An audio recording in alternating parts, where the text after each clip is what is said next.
변호인이 의뢰한 정신감정을 법원이 받아들였습니다. 같은 곳에서 두 개의 공사가 동시에 진행되면서 출근길이 고행길로 변해 운전자들이 피해를 호소하고 있습니다. 지난 6월 발생한 화물차 연쇄 방화를 앞두고 화물연대가 대포폰과 대포차를 구입하고 방화 실험까지 했던 것으로 밝혀졌습니다. 수요 열린예술무대 뒤란 공연이 어젯밤 문화예술회관 야외 공연장에서 성황리에 마쳤습니다. 여러분 안녕하십니까? 10월 11일 목요일 UBC 굿모닝 울산입니다. 울산지방은 오늘 고기압의 영향으로 맑은 날씨를 보이겠습니다. 아침 최저 기온은 12.5도에 머물겠지만 한낮 기온은 23도까지 올라 일교차가 크겠습니다. 내일도 맑은 가운데 아침 최저 10도, 낮 최고 22도로 오늘보다 기온이 더 떨어지겠습니다. 울산기상대는 당분간 맑고 일교차가 큰 날씨가 이어지겠다고 예보했습니다. 수확의 계절을 맞았지만 농민들은 깊은 시름에 잠겨 있습니다. 태풍과 고온 등의 영향으로 작황이 좋지 않기 때문입니다. 이다루 기자가 취재했습니다. 농촌 들녘이 황금빛으로 물들었습니다. 빨갛게 연그른 고추가 가을 정취를 더해줍니다. 들판에서 벼베기를 하는 부부의 손길이 분주합니다. 하지만 수확하는 농민의 표정이 기쁜 것만은 아닙니다. 수확을 앞두고 고온과 가뭄이 계속되면서 벼알이 예상보다 적게 열린 겁니다. 나도 한 120개 이상이 달려야 참 풍년작으로 보는데 원래는 100개에서 110개 이런 사이로 나기 때문에 평균작은 그나마 유지될 것 같습니다. 높은 온도로 인해 벼의 나달수가 비록 줄어들긴 했지만 올해 울산 지역의 쌀 생산량은 작년과 비슷한 3만여 톤에 이를 것으로 예상됩니다. 바짝 무른 상황이 더 심각합니다. 지난 여름 장마로 수정이 안 된 콩은 대부분 말라버려 빈 쭉정이만 남아 있습니다. 농사는 하늘이 지어준다 했는데 뭐 하늘이 어떻게 그거를 했는지 원래 농민들이 아마 안타까울 겁니다. 드넓은 과수원에서 감을 솎아내는 농민도 근심 어린 표정입니다. 이딴 태풍으로 잎이 많이 떨어진 데다 강한 햇볕이 내리쬐면서 수확량이 줄 것으로 예상되기 때문입니다. 올해 태풍 때문에 감 잎이 많이 떨어져가지고 감에 충분한 영양 공급을 못 줌으로써 생산량이 조금 떨어질 것 같습니다. 올해는. 결실의 계절 가을이지만 태풍이 잇따라 몰아친 농촌 들녘은 수확의 기쁨보다 근심이 많아 보입니다. UBC 뉴스 이다루입니다. 법원이 김홍일의 국선 변호인이 신청한 정신감정 의뢰를 받아들였습니다. 정신감정을 의뢰하고 국민 참여 재판을 피하는 등 극형을 피하기 위한 꼼수가 아니냐는 지적이 일고 있습니다. 윤경재 기자가 단독 보도합니다. 김홍일의 정신감정 의뢰를 신청한 건 지난 5일. 김홍일의 국선 변호인이 신청해 울산지법이 받아들였습니다. 두 사람 살해한 사건이기 때문에 정신적인 문제가 있거나 내지는 상황이나 그런 판단에 문제가 있다라고 추측을 하는 거죠. 이에 따라 현재 구치소에 있는 김홍일은 오는 23일 1차 공판을 마치고 이번 달 26일 공주치료감호소로 이송될 예정입니다. 이곳에서 한 달 동안 면담과 신체 정신검사를 받게 됩니다. 이에 대해 김홍일을 조사하고 유치장에서의 모습을 지켜봤던 경찰은 황당하다는 입장입니다. 강호순이나 유영철 같은 사이코패스와는 완전히 달리 지극히 평범한 사람이란 겁니다. 우리 법적으로 심신미약이나 심신상실 이쪽으로 이런 건 아닙니다. 살해 원인은 이미 다 언론에 다 나갔고요. 그것 때문에 자기가 상기됩니다. 김홍일 사형 서명운동을 벌이다 이 소식을 들은 피해자매 유가족들의 분노는 극으로 치닫고 있습니다. 황당하네. 이런 식으로 해가지고 자꾸 피해 나가게끔 해놓으면 자꾸 겁을 안 내고 범죄자들이 더 늘어나는. 김홍일 변호인 측은 김홍일이 자신에게 불리하다는 이유로 국민 참여 재판을 거부했다고 밝혔습니다. 자매 살해범 김홍일이 반성보단 극형을 피하기 위한 꼼수에 집중하고 있다는 비난을 피할 수 없게 됐습니다. UBC 뉴스 윤경재입니다. 지난 6월 발생한 화물차 연쇄 방화는 화물연대의 조직적인 범행으로 드러났습니다. 방화 도구와 도피 방법, 증거 인멸은 물론 심지어 방화 실험까지 한 것으로 밝혀졌습니다. 조윤호 기자가 취재했습니다. 지난 6월 연쇄 방화로 화물차 20대가 불에 탔습니다. 이 사건으로 파업에 동참하지 않는 차량만 불에 타 경찰 조상 12억 원의 피해가 발생했습니다. 불을 지른 사람은 화물연대 울주지회장 45살 양모 씨와 울산지부 조직일부장 32살 신모 씨. 불을 지르고 대포차를 타고 달아나다 CCTV에 찍혔습니다. 이들은 범행 사흘 전부터 화물연대 부산과 울산지부로부터 대포폰 9대와 대포차 1대, 신호와 페인트 등을 차례로 건네받았습니다. 범행 대상을 물색하고 현장 도피를 도와주는 조합원도 미리 준비돼 있었습니다. 경찰은 사건 발생 8일 전 화물연대 부산지부 집행부 회의 때 사실상 방화 준비가 시작됐고 울산지부가 실행에 옮겼다고 밝혔습니다. 대포폰으로 연락하며 연쇄방화 사건을 준비한 것인데 화물연대는 통상적인 일이라고 말합니다. 다음할 때 되면 그거는 구동단체나 이런 다 그런 거 보는데 경찰은 이들이 불을 지르기 전 신호와 페인트의 비율을 맞추기 위해 방화 연습까지 했다고 밝혔습니다. 파업 효과 극대화를 위해 같은 일을 하는 비조합원들의 피해는 아랑곳하지 않았습니다. 방화범들은 일단 홧김에 했다고 진술을 하고 있지만 저희들이 봤을 때는 화물연대의 참여율을 높이고 투쟁 동력을 높이기 위해서 범행을 한 걸로 생각됩니다. 사건 발생 이후 이들은 석 달가량 조직적인 도피 행각을 벌였지만 결국 붙잡혔습니다. 이로써 이번 화물차 연쇄방화 사건과 관련해 8명이 구속되는 등 모두 22명이 입건됐으며 피해자들에 대한 첫 심리는 다음 달 9일 열릴 예정입니다. UBC 뉴스 조인호입니다. 요즘 석유화학공단 일대가 막혀도 너무 막힌다는 민원이 속출하고 있습니다. 알고 봤더니 좁은 도로에서 2건의 관로 공사가 진행되면서 벌어진 일이라고 합니다. 보도에 김규태 기자입니다. 남구의 한 도로에 차량들이 끝없이 늘어섰습니다. 공사 현장 직원의 수신호에 따라 차량들이 겨우 움직입니다.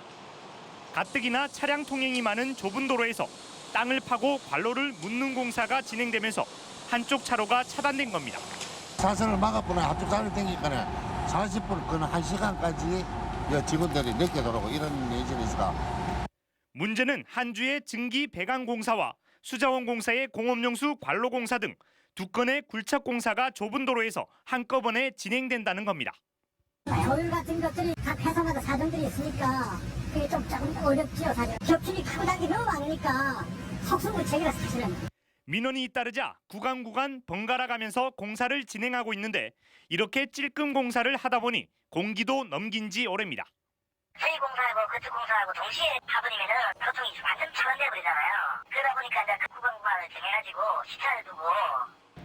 실제 수자원 공사의 관로 매설 공사의 경우 지난 7월에 이미 끝나야 했지만 찔끔 공사로 인해 여태 공사가 진행되고 있습니다.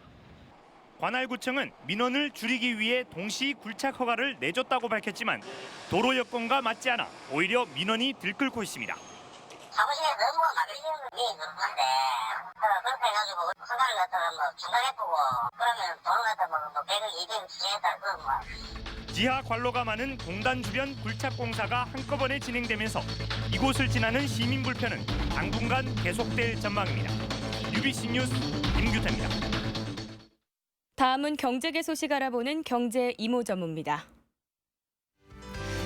현대중공업이 노르웨이 회그 LNG사와 총 2억 7천만 달러 규모의 LNG FSRU 한 척에 대한 건조 계약을 체결했습니다. LNG FSRU는 해상에 떠 있으면서 LNG를 액체 상태로 저장했다가 필요할 때 육상으로 공급하는 설비로 오는 2015년 인도될 예정입니다. 부산은행이 울산 지역 공략을 강화하기 위해 오는 연말쯤 온산공단 안에 지점을 추가로 설치할 계획입니다. 부산은행은 올 들어 전하지점과 우정지점을 개설했으며 온산지점이 들어서면 울산 지역 점포는 모두 13개로 늘어나게 됩니다. SK케미칼 울산 공장 직원 20여 명은 울주군 온산읍 건안마을에서 배수학 농촌 일손 돕기 행사를 가졌습니다. SK케미칼은 2006년 건안마을과 자매 결연을 맺은 이후 농산물 직거래와 농촌 일손 돕기 등 다양한 지원 활동을 펼치고 있습니다. 중울산동협은 중구 약사동 무룡중학교 정문에서 우리쌀 소비 촉진을 위한 아침밥 먹기 운동 캠페인을 벌였습니다. 이번 행사는 우리쌀의 소중함과 아침밥의 중요성을 일깨워주기 위한 것으로 등굣길 학생 1000여 명에게 떡과 요구르트를 나눠줬습니다.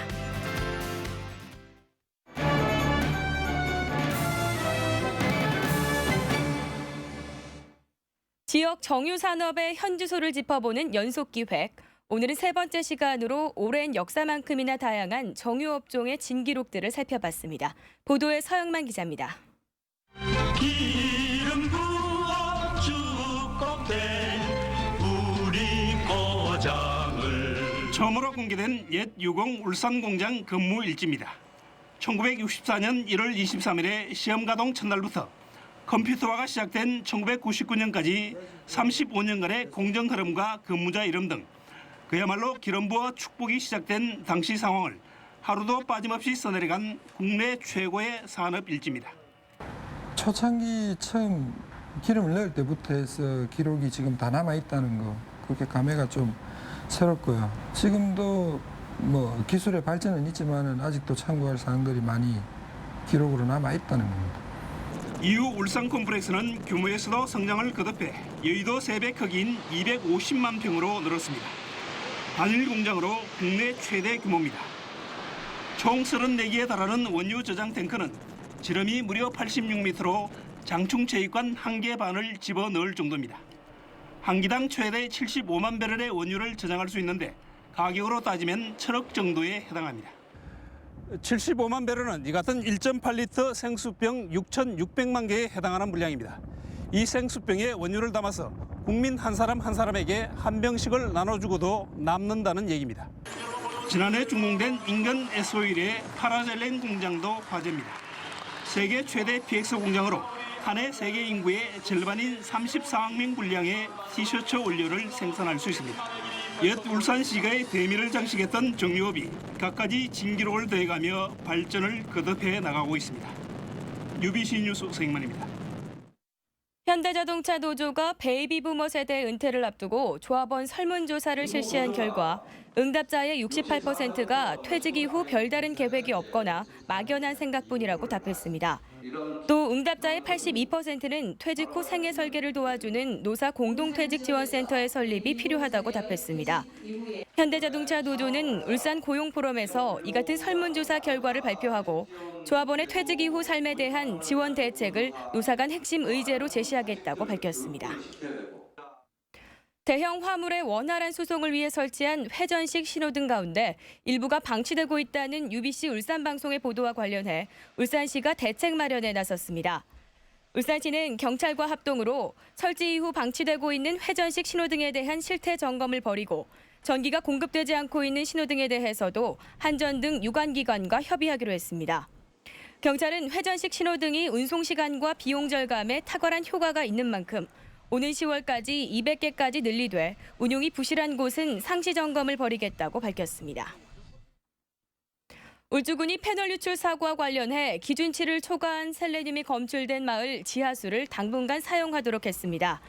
울주군은 그러나 보건환경연구원의 추가 검사에서도 기준치를 초과한 셀레늄이 검출될 경우 지하수 사용을 중단시키고 식수 차량을 동원하는 한편 지하수 수원을 다른 곳으로 옮기는 방안을 검토하고 있습니다. 울주군 의회도 오늘 폐기물 재활용 업체를 방문해 페놀이 검출된 폐주물사 야적장 등을 둘러보고 대책 마련을 촉구했습니다. 수요 열린예술 무대 뒤란이 어제 저녁 문화예술회관 야외 공연장에서 성황리에 열렸습니다. JK 김동욱의 사회로 열린 이번 공연에는 인기가수 동물원과 2인조 혼성그룹 이브닝 글로우가 출연해 관객들에게 친숙한 음악으로 깊어가는 가을밤의 정취를 전해줬습니다. 제24회 울산 산업문화축제 개막식과 근로자 가요제 축하 공연이 내일 저녁 7시 태화강 대공원에서 열립니다. 울산의 번영을 염원하는 불꽃쇼로 시작하는 이번 행사는 제국의 아이들과 린 등 인기 가수들의 축하 공연도 이어질 예정입니다. 이상으로 UBC 굿모닝 울산을 마칩니다. 고맙습니다.